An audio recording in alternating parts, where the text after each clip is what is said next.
3월부터 전 교회적으로 전도가 시작되었습니다. 매주 화요일과 목요일에 우리 전도대원들이 전도에 온 힘을 쏟는 중입니다. 이제 오늘부터 또 플로깅 전도까지 추가가 되는데, 우리 교회는 노방 전도와 관계 전도로 영혼 구원에 힘쓰는 교회죠. 우리 대원들에게는 한 가지 확신이 있습니다. 공통적으로 영혼 구원은 하나님이 가장 기뻐하시는 일이란 확신 말입니다. 이 확신 때문에 시간과 열정과 에너지를 바쳐 전도에 헌신합니다. 우리의 헌신을 바라보시는 하나님 아버지의 마음은 어떨까요? 흐뭇해 하시며 이렇게 칭찬하시지 않을까요? 내 마음을 알아주는 너희가 이쁘디 이쁘다, 매우 이쁘다, 정말 고맙다. 사도행전 13장에는 이 바울과 바나바의 선교가 나옵니다. 13절을 보면 바울과 및 동행하는 사람들이 바보란 곳에서 배를 탑니다. 북쪽으로 항해를 해 밤빌리아의 버가에 도착을 합니다. 계속 나아가서 어디까지 가느냐? 비시디아 안디옥에까지 갑니다. 그곳은 로마의 식민지입니다. 갈라디아주 남반부의 정치적, 군사적 중심지입니다. 거기서 안식일이 되자 회당의 예배에 참석합니다. 그때 회당장들의 요청에 따라 바울이 설교자로 나섭니다. 16절로 41절까지 바울의 설교가 이어지죠. 설교의 초점은 예수님의 죽음과 부활입니다. 자, 오늘 본문을 역시 두 파트로 나눠서 살펴봅니다. 첫째, 작정은 믿음을 낳는다. 따라서 하십니다. 첫째, 작정은 믿음을 낳는다. 한 번 더요. 작정은 믿음을 낳는다. 자, 42절로 43절에 따르면 바울의 설교에 즉각적인 반응이 나타납니다. 어떤 반응이죠? 굉장히 호의적인 그런 반응입니다. 사람들이 말씀을 듣고 관심을 보입니다. 한 번으로 말씀 듣는 것을 끝내긴 미련이 남습니다. 다음 안식일에도 이 말씀을 들려주십시오 요청합니다. 이 청하다란 단어는 촉구하다, 강력하게 권하다 하는 뜻입니다. 회중의 마음 상태를 정확히 표현한 단어입니다. 사람들이 진심으로 바울의 그 설교의 메시지에, 복음에 빠져든 것이죠. 자, 회당의 모임이 끝난 후에는 어떤가요? 유대인과 또 유대교에 입교한 경건한 사람들이 있습니다. 그들이 많이, 조금이 아니라 아주 많이 바울과 바나바를 따릅니다. 마치 제자가 스승을 따르는 것처럼 말입니다. 부활하신 예수님을 이제부터 믿기로 결심한 것이죠. 그때 두 사도가 그들에게 권면을 합니다. 무슨 말씀을 합니까? 항상 하나님의 은혜 가운데 있으라. 따라서 하십니다. 항상 하나님의 은혜 가운데 있으라. 머물라는 말이죠. 여러분, 부활하신 예수님을 믿는 우리의 삶은 무엇일까요? 하나님의 은혜 가운데 계속 스테이인, 계속 머무는 삶이에요. 항상, 즉 계속이란 말이 중요합니다. 어느 날 우리가 하나님의 여러 은혜를 체험합니다. 어떨 때 큰 은혜를 체험합니다. 그땐 붕붕 떠가지고 당장 그냥 무슨 순교라도 할 기세입니다. 하나님 앞에서 이렇게 굳게 다짐하죠. 이 한 몸 다 바쳐 하나님을 사랑하고 헌신하겠노라. 그러나 그 헌신의 다짐이 그리 오래 가지는 못합니다. 상황이나 환경이 자기 뜻대로 되지 않고 조금 힘들어지면 그때부터 이제 문제예요. 태도가 돌변합니다. 은혜 받은 자의 모습이 더 이상 보이질 않습니다. 이것은 믿음의 삶이 아닙니다. 우리가 하나님이 기뻐하시는 믿음의 삶을 진정으로 살기 원한다면 어떻게 해야 할까요? 언제나 하나님의 은혜 가운데 머물기를 힘쓰고 애써야 합니다. 저절로 되는 게 아니에요. 구원은 은혜로 받지만 우리에게 왜 그렇게 머물러야 합니까? 은혜 가운데 하나님의 은혜가 우리에게 전부요 생명이라서 그렇습니다. 한순간이라도 하나님의 은혜가 아니면 우리는 제대로 살 수가 없습니다.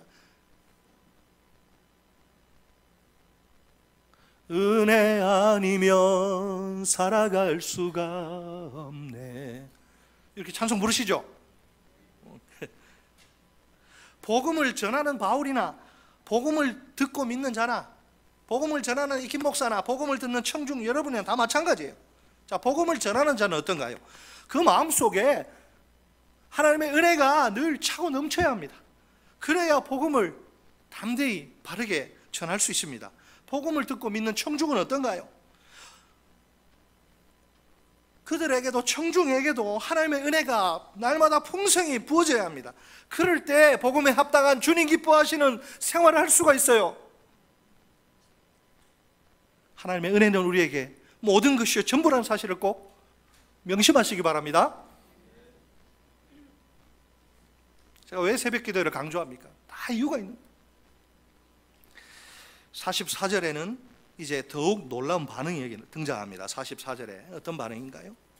자, 그 다음 안식일에는 온 시민이 거의 다 하나님의 말씀을 듣고자 하여 모이니. 아멘. 자, 같이 읽습니다. 시작. 그 다음 안식일에는 온 시민이 거의 다 하나님의 말씀을 듣고자 하여 모이니. 아멘. 가히 폭발적인 반응이에요. 불과 일주일이 지난 때입니다. 어떻게 온 시민이 거의 다 모일 수 있나요? 자, 먼저 지난 안식일에 이제 바울의 설교를 들은 사람들이 있죠. 그들이 그때 어마어마한 은혜를 체험한 거예요. 도저히 그냥 가만히 앉아 있을 수가 없습니다. 여러분, 우리가 뭐 좋은 걸 이렇게 경험하면 막 이렇게 전하고 싶잖아요. 내가 피부병 때문에 아주 징그럽게 고생했는데 어느 약국 가서 요거 들을 겁니다. 약을 발랐는데 싹 나버려, 거짓말처럼. 그럼 가만히 있겠습니까? 피부병 앓는 사람한테 막 이야기할 거 아니에요? 마찬가지, 하나님의 은혜를 체험하면 꼭 말이 많아져요. 말하고 싶어, 내가 하나님의 은혜, 이 좋은 은혜, 이 좋으신 예수를. 그래서 이 사람들이 그냥 앉아 있을 수가 없어요. 막 여기저기 돌아다니면서 받은 은혜를 간증하는. 그 결과 많은 사람들의 마음속에 호기심이 막 생기는. 응? 저 사람은 왜 저렇지? 하나님의 말씀을 듣고 저러네. 나도 한번 들어볼까? 하나님의 말씀을 듣고 싶은 열망이 막 불타오르는 거예요. 너나 할 것 없이 앞다투어 그냥 앞자리부터 차지하려고 막 회당으로 몰려옵니다. 그렇다고 긍정적인 반응만 있는 것은 아닙니다. 부정적인 반응도 있습니다. 유대인들이요, 그 무리를 보고 시기가 가득합니다. 자기들은 결코 모을 수 없는 엄청난 수의 무리거든요. 모든 사람의 관심이 자기들이 아니고 두 사도에게 집중이 돼요. 두 사도가 그냥 본의 아니게 얼떨결에 막 스타가 되고 만 겁니다. 그 모습을 보니 그냥 배가 아파. 나한테는 안 저러니 왜? 그 모습을 보니 배가 아파 죽을 지경이에요. 야, 이거 그냥 한번 심술을 좀 부려봐야지. 그냥 이대로 내가 지켜보고 있을 수가 없어요. 정말 꼴도 보기 싫은 광경이 아닌가요? 어떻게 해서는 이 판을 확 깨버리고 상을 확 그냥 뒤엎어버리고 싶어요. 그렇게 해서라도 그렇게 해야 좀 속이 시원할 것 같습니다. 그들이 선택한 방법은 설교 흔들기, 메시지를 공격하는. 무리가 이 바울과 바나바에게 몰려든 이유가 뭐죠? 설교 듣기 위해서. 메시지가 좋으니까, 복음이 좋으니까 모인 거예요. 직접 바울의 설교를 듣고 은혜 받은 사람들이 있습니다. 또 한 번 바울의 설교를 듣기 위해 찾아옵니다. 바울의 설교가 참 좋아, 너도 한번 들어봐. 이 소문 듣고 찾아온 자들도 거기에 있어요. 많은 이 사람이 또 막 바울의 설교가 좋다고 막 자랑하는 상황. 그러니까 자기들도 그럼 한번 나도 가볼게, 바울을 한번 만나보고 싶은 거죠. 도대체 왜 다들 저 난리인지 궁금한 거예요. 문제는 시기심에 사로잡힌 눈먼 유대인들입니다. 그들로서는 설교의 내용을 문제 삼는 게 좋습니다. 결국 그들은 여기 보니까 바울이 말한 것, 그 설교를 반박하고 비방합니다. 자, 그러자 바울과 바나바는 어떤 반응을 보이나요? 우리 다 같이 46절 말씀을 한 목소리로 읽겠습니다. 46절 시작. 바울과 바나바가 담대히 말하여 이르되 하나님의 말씀을 마땅히 먼저 너희에게 전할 것이로되 너희가 그것을 버리고 영생을 얻기에 합당하지 않은 자로 자처하기로 우리가 이방인에게로 향하노라. 아멘. 진주를 돼지에게 주면 안 돼요. 가치를 못 알아. 바울과 바나바는 조금 더 위축되지 않습니다. 오히려 담대히 더 당당하게 확신에 차서 말합니다. 여기서 먼저 선교의 원칙을 밝히죠. 하나님의 말씀을 마땅히 먼저 너희에게 전할 것이다. 너희는 특권층이야. 너희는 먼저 하나님의 말씀을 받을 수 있어. 자, 헬라 성경은요, 이 어순이 우리말 성경과 좀 달라요. 자, 보여주세요. 너희에게 먼저, 이렇게 우리말은 하나님의 말씀을 마땅히 이래 나오지만 헬라 성경은 너희에게 먼저 하나님의 말씀을 마땅히 전할 것이로되입니다. 문장 처음에 나오는 너희에게, 이 표현이 강조된 거예요. 너희에게, 다른 사람이 바로 너희에게 말씀을 준다. 26절에 보세요. 26절에 그 중간에 보니까 이 구원의 말씀이죠. 26절에 이 구원의 말씀이 먼저 유대인에게 선포되어야 한다는 거예요. 그게 비시디아 안디옥에 이제 이방 지역에 도착한 바울 일행이죠. 그때 그들이 제일 먼저 무슨 일을 합니까? 이방인들 만나서 교제하지 않아요. 유대인의 회당을 찾아가서 말씀을 선포합니다. 유대인 우선의 원칙을 따른 결과입니다. 이 원칙에 얼마나 충실한지 몰라요. 그러나 바울과 바나바가 부딪힌 현실은 너무나 답답합니다. 유대인들은 하나님의 말씀을 받아들이지 않아요. 버린다고 이야기합니다. 거절하는 걸 말씀을 너희들 버리는구나. 영생을 얻기에 합당하지 않은 자로 자처하는, 우리는 영생 뭐 필요 없고 영생 몰라, 영생 얻기에 합당하지 않은 자. 이러니 천하의 바울도 어쩔 수가 없습니다. 아무리 좋은 거 주려고 해도 안 먹는데 어떻게 억지로 먹입니까? 할 수 없이 이제 결단을 내려야 되죠. 계속 붙들고 있어봐도 시간 낭비. 이제부터는 너희가 안 받으니까 이방인을 향해서 내가 구원의 복음을 선포하겠다, 이렇게 말합니다. 자, 여기 역설적입니다. 유대인의 거부가 이방인 선교의 정당성을 낳은 거예요.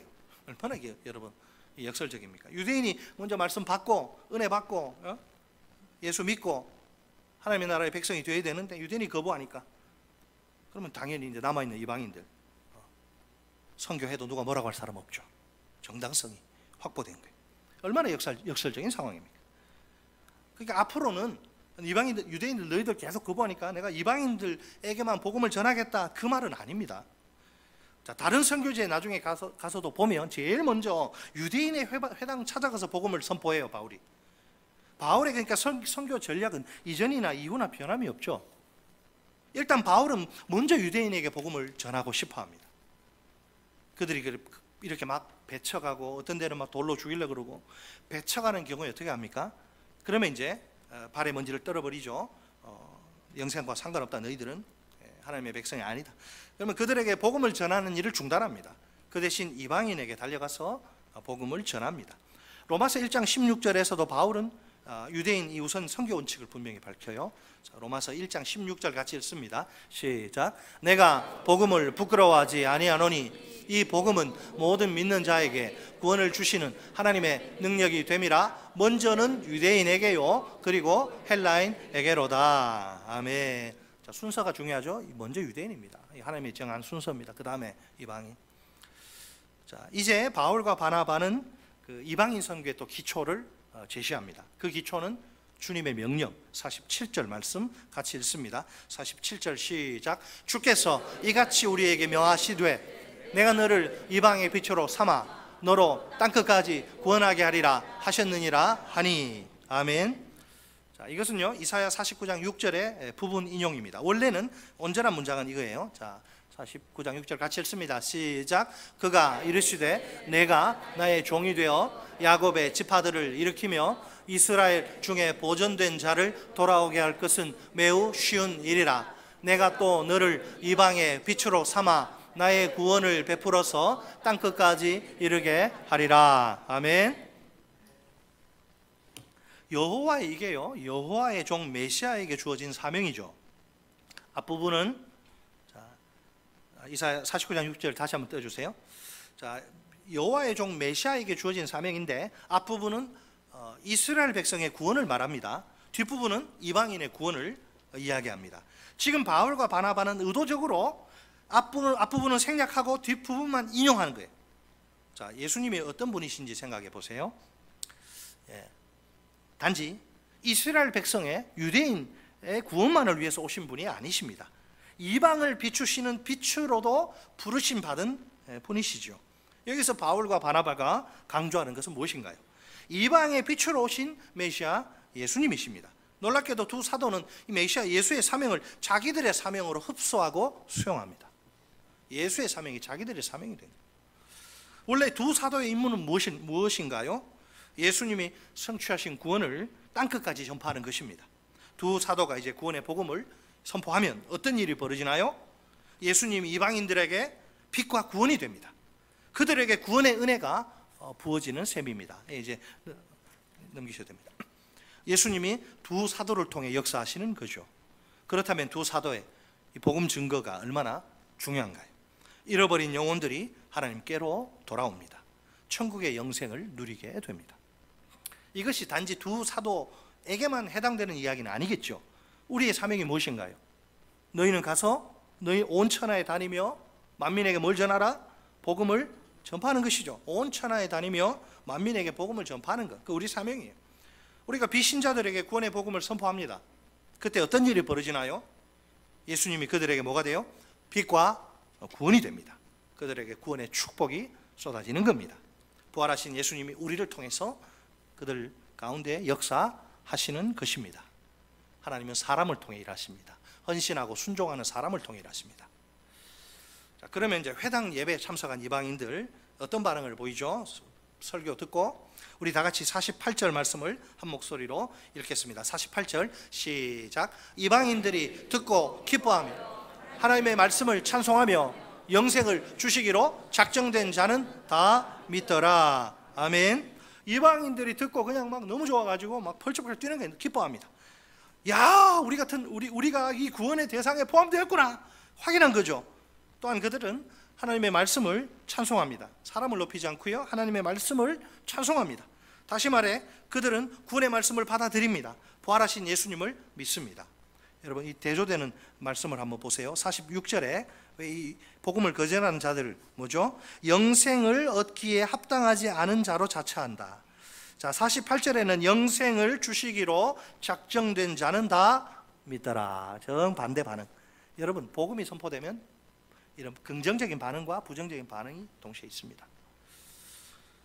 이방인들이 어떻게 부활하신 예수님을, 하나님도 모르고 우상 섬기던 이방인들이 어떻게 부활하신 예수님을 믿게 된 것인가요? 그들이 영생을 위해서 작정된 자들이기 때문입니다. 작정이 믿음을 낳은 거예요. 아무리 믿고 싶어도 하나님이 작정 안 했으면 못 믿어. 영생을 주시기로 창세전에 미리 다 정해놓으셨어요. 너 때가 되면 너는 모태신앙으로 태어나라. 너는 그 초등학교 때, 너는 청소년 때 하나님이 다 결정해서 그렇게 부르십니다. 아무나 예수님을 믿을 수 있는 게 아닙니다. 데살로니가 후서 3장 2절의 말씀처럼 믿음은 모든 사람의 것이 아닙니다. 원한다고 받는 게 아닙니다. 특별히 선택된 자의 것입니다. 믿음을 가지기 위해서 뭐가 필요해요? 작정이 필요한 작정. 오직 영생을 위해 작정된 자들만 예수님을 믿을 수 있습니다. 작정되었다, 수동태죠. 작정의 주체는 누구냐? 하나님이십니다. 하나님이 영생 얻을 자를 작정하십니다. 그 가운데 누가 포함됐어요? 우리가 포함되었습니다. 할렐루야. 포함 안 되면 지옥이에요, 지옥. 둘째, 믿음은 영생의 문을 연다. 따라서 하십니다. 둘째, 믿음은 영생의 문을 연다.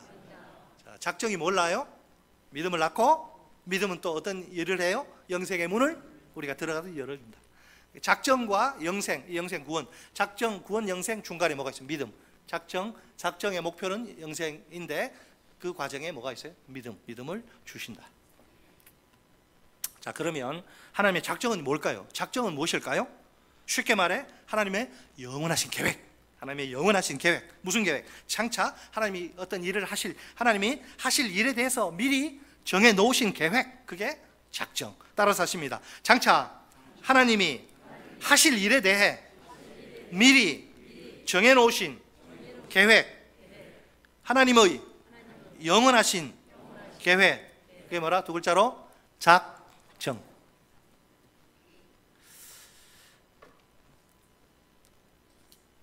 미리 정하신 하나님의 영원하신 계획과 목적이에요. 천하 만물이 자기 마음대로 움직이는 거 아닙니다. 하나님이 정하신 뜻, 그분이 작정하신 계획에 따라 운행됩니다. 하나님의 절대 주권이죠. 우리 다 같이 에베소서 1장 11절 말씀을 한 목소리로 읽겠습니다. 시작. 모든 일을 그의 뜻에 결정대로 일하시는 이의 계획을 따라 우리가 예정을 입어 그 안에서 기업이 되었으니. 아멘. 하나님의 예정, 작정 다. 사실 여러분, 믿음의 출처, 믿음이 있어야 영생을 받는데 믿음의 출처는 인간이 아닙니다. 왜? 죄인이란 신부 때문에 그렇습니다. 이 세상에 죄가 없는 의인은 단 한 사람도 없습니다. 해 아래에서 사는 모든 인간은 전부 다 죄인이죠. 자신의 힘으로는 이 죄의 굴레를 절대로 벗어던질 수가 없습니다. 평생 그냥 죄인으로 살아야 할 비참한 운명이죠. 이런 죄인의 모습을 에베소서가 어떻게 표현하나요? 허물과 죄로 죽었던 너희라고 표현합니다. 이 세상 사람들은 모두가 이미 영혼이 허물과 죄 때문에 죽어버린 자들이죠. 하나님 앞에서 그 어떤 긍정적인 반응도 할 수 없습니다. 완전한 무능력자요, 철저한 무능력자입니다. 이런 죄인이 무슨 수로 정금보다 귀한 믿음을 가질 수 있단 말인가요? 애초에 말도 안 되는 일입니다. 불가능합니다. 그럼에도 불구하고 하나님은 이런 우리 같은 죄인을 포기하시지 않습니다. 그 중에 일부를 구원하시기로 작정하십니다. 하나님이 작정하신 대상에 이렇게 못난 더러운 죄인이 포함되다니요. 그 후속 조치로 하나님이 우리에게 믿음을 선물로 주십니다. 마침내 우리가 부활하신 예수님을 믿게 됩니다. 그 믿음 앞에서 영생의 문이 활짝 열립니다. 그 결과 우리가 영생의 소유자가 됩니다. 얼마나 감사한 일인가요? 별로 감사하지 않아요. 솔직히 말해서 우리는요, 내가 영생의 문으로 들어갔다 이 사실만 한 가지만 가지고도 우리 일평생 춤추고 기뻐해야 마땅합니다. 골드바 수백 개, 수천 개, 수억 개 갖다 줘도 살 수 없는 것이 영생입니다. 옛날에 골동품 집에 처박아 놓은 거 나중에 알고 봤더니 그게 엄청 국보급이다 이래가지고 그 전문 감정가들이 딱 보고 자기는 이 보물인 줄 알고 갖고 왔는데 이거 500원입니다. 그런 수도 있고. 가치, 영생의 가치를 돈으로 매겨보세요. 아무도 그 영생을 자기 노력해서 연봉 10억 100억 대도 못 얻습니다. 영생을 억만금을 주고도 살 수 없는 영생이 바로 내 것이라. 할렐루야. 별로 안 놀라시네. 자, 우리가 작정을요, 우리 입장과 하나님 입장에서 한번 비교해 봅시다. 먼저 우리의 입장, 우리에게 하나님의 작정에 포함될 만한 그런 자격이나 가치가 있나요? 다른 그 교회 밖 사람들보다 우리가 좀 괜찮아서 그렇게 됐나요? 그런 자격 가치 그런 거 전혀 없어요. 다 똑같아요. 우리가 공로로 주장할 수 있는 거 아무것도 없습니다. 나는 이 정도 괜찮은 사람이니까 하나님 당연히 나 같은 사람 작정해야지. 저 죄인들 나는 레벨이 달라 이런 거 없어요. 그건 복음이 아닙니다. 그건 아무것도 자랑하고 주장할 게 없어요. 오로지 모든 게 주님의 은혜예요. 자, 다음은 하나님의 입장에서 생각해 봅시다. 우리 같은 사람을 구원의 대상으로 작정하셔야 할 의무나 책임이 그분께 있습니까? 무조건 우리는 하나님이 구원의 대상으로 작정하셔야 돼요? 그런 의무 책임 없어요. 다 죄인인데 죄인에 대한 하나님의 공의는 전부 처벌, 심판입니다. 세상에서는 법을 어기고도 요리조리 미꾸라지처럼 잘 빠져나가고 죄 없는 사람이 뒤집어 쓰기도 하고, 하나님 앞에는 어린 반포는 택도 없는 소리. 정확하게 판단하십니다. 하나님은 절대 주권으로 자유롭게 누구와 의논하지 않고 회의 같은 거 하지 않고 구원의 대상을 작정하십니다. 우리가 하나님의 작정을 다 이해할 수는 없습니다. 한마디로 말해 작정은 하나님의 신비입니다. 왜 저 사람 저 법 없이도 살 사람 구원의 대상으로 포함 안 시키면 그 말하는 거 아니에요. 원래 너도 다 죄 때문에 지옥 가야 되는데 특별히 사랑해서 너를 내가 구원으로 작정한 거야. 작정을 이해하는데 도움이 되는 힌트가 하나 있긴 합니다.